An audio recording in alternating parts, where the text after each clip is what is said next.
If you are looking to start a hair care business in 2025, here is one recipe you might want to try. You're going to start by extracting your aloe vera gel, which is good for scalp health. I'm going to be using about 600 grams of shea butter, which is my base butter. Then I'm going to be using about 150 grams of cocoa butter. I'm also going to be using about 400 ml of infused oil. This is your signature oil, so you can infuse it with any herbs of your choice. So this is mine.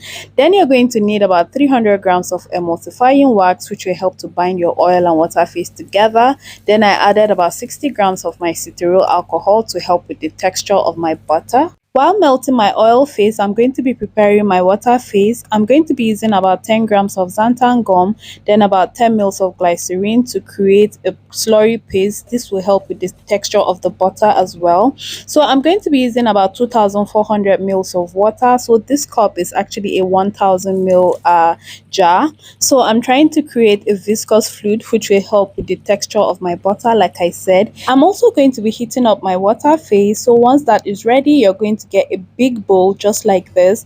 Then you're going to transfer your oil phase into the bowl. Once you're done transferring your oil, you're going to transfer your water phase into the oil as well. So this is what everything is going to look like. It's beginning to come together, so you're going to stir until it is well mixed. You're going to let this sit for a while to cool, or you can just refrigerate it for faster results. Then you start to mix.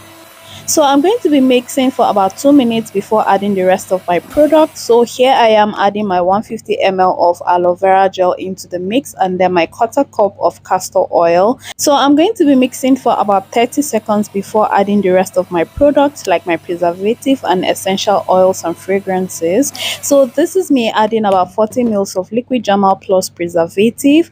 Then I decided to mix it for about 30 more seconds before adding my essential oil. You can choose to use any essential oil of your choice and any fragrance of your choice. Just sweeten it to your own preference. And now I'm going to be giving it one final mix for about 60 seconds, and your butter is ready just like that. This is a fully functional hair butter that will target a lot of hair issues like dandruff. It is going to help to moisturize your hair, hydrate your hair, help with hair fall, hair thinning, hair breakages. It is going to improve the overall health of your scalp, and this is because of all the herbs that were infused in the oil and also some of the products that were used in making this butter. So this is me packing all my product in a 250 ml butter. So this entire recipe is actually for 20 jars. If your target is just one jar, then divide everything by 20. A more detailed video is on my YouTube channel.